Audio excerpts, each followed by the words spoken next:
Problem solve करेंगे students more on torque से रिलेटेड। हमारे पास स्टेटमेंट है द टॉर्क और turning effect of a force about a given point is given by r cross F where r is the vector from the given point to the point of application of f. Consider a force F is equals to minus 3 I hat plus J hat plus 5 K hat. Newtons में हमने force रखी हुई है acting on the point 7 I hat plus 3J hat plus K hat, और ये metres में हमें given है what is the torque in newton metre about the origin. अच्छा, अब सबसे पहले अगर हम स्टेटमेंट के मुताबिक जो है वो अपना डाटा कलेक्ट कर लेते हैं, यानी कि जो जो चीज़ें हमें स्टेटमेंट में गिवन है, सबसे पहले हमें टॉर्क फाइंड आउट करना है जिसका फॉर्मूला वो कह रहा है आर क्रॉस एफ है हमारे पास। फिर उसके बाद हमें एफ की वैल्यू गिवन है न्यूटन्स में, जिसकी वैल्यू अगर हम देखें तो हमारे पास वेक्टर्स की फॉर्म में क्या दी हुई है, -3 I hat plus J hat plus 5K hat. और हमारे ये न्यूटन्स में हमारे पास इसका यूनिट लिख दिया हमने।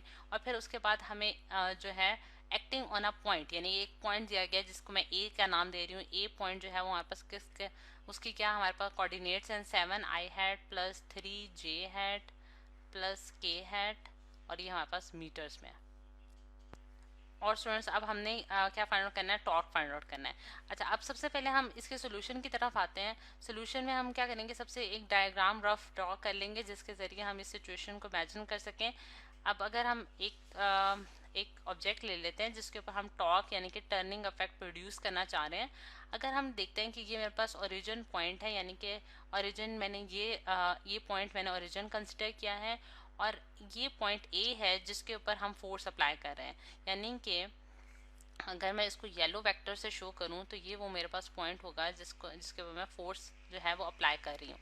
अगर हम दोबारा स्टेटमेंट को पढ़ें तो हमें ये बताया गया है कि फोर्स जो है जो कि इतने न्यूटन्स की है acting on the point this, यानी कि वो इस पॉइंट पे एक्ट कर रही है, और उसकी वैल्यू हमारे पास कुछ इस तरह से है।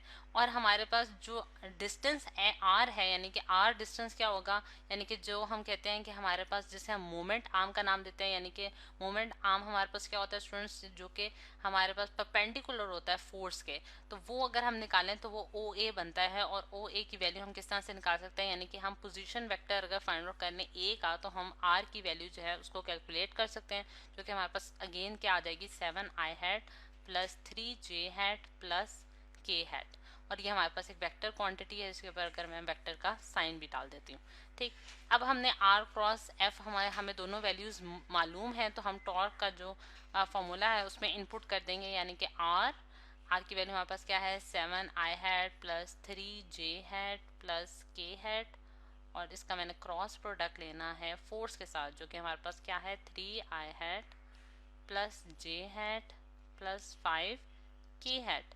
ठीक है, अब क्रॉस प्रोडक्ट जो है वो हम किस तरह से स्टूडेंट्स लेते हैं, दो वेक्टर्स के दरमियान। जिस तरह से यहाँ अगर मैं लिखूँ आर क्रॉस एफ जो है उसको हम डिटर्मिनेंट की फॉर्म में वैल्यूज इनपुट करेंगे ताकि हम इसकी वैल्यू फाइंड आउट कर सकें।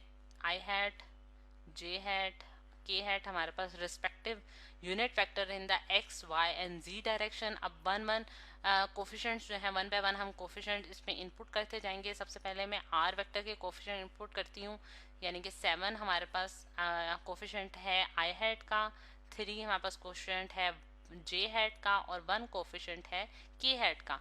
सिमिलरली मैं जो है एफ वेक्टर के भी कोफिशेंट्स इनपुट करती जाऊंगी इस डिटर्मिनेंट में। डिटर्मिनेंट लेने के लिए -3, 1 और 5।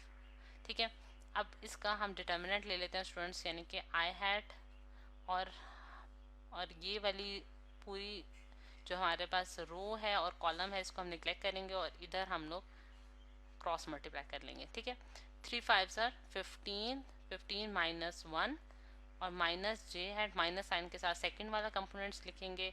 ये वाली रो और ये वाला कॉलम जो है, ये वाला कॉलम और ये वाली रो हम निगलेक्ट करेंगे। और 3 5 आर 15, नहीं 7 5 आर सॉरी 7 5 आर 35 और माइनस माइनस हमारा प्लस हो जाएगा इंटू 3, और प्लस के हैट है हमारे पास स्टूडेंट्स, और के हैट ये वाला कॉलम ये वाली रो नेग्लेक्ट की तो 7 माइनस माइनस प्लस 3 3 ज़ा 9।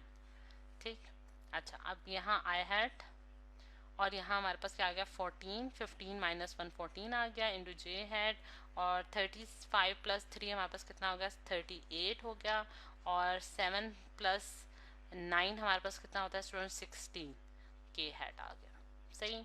अच्छा, ये वैल्यूज हमने निकाल ली। अब हम क्या करेंगे स्टूडेंट्स के, अब हम इसको 14 आई हैट माइनस 38 जे हैट और प्लस 16 के हेड ब्रैकेट सारी रिमूव कर दी हैं और ये मेरे पास आंसर आ गया जो कि मेरे पास क्या दे रहा है आर क्रॉस एफ, जो कि हमारे पास किसके बराबर है स्टूडेंट, बेसिकली टॉर्क के बराबर है।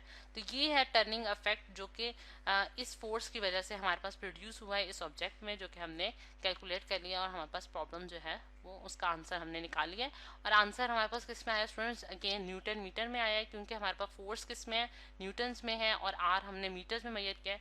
तो मैं इसका यूनिट भी लिख देती हूँ न्यूटन मीटर्स।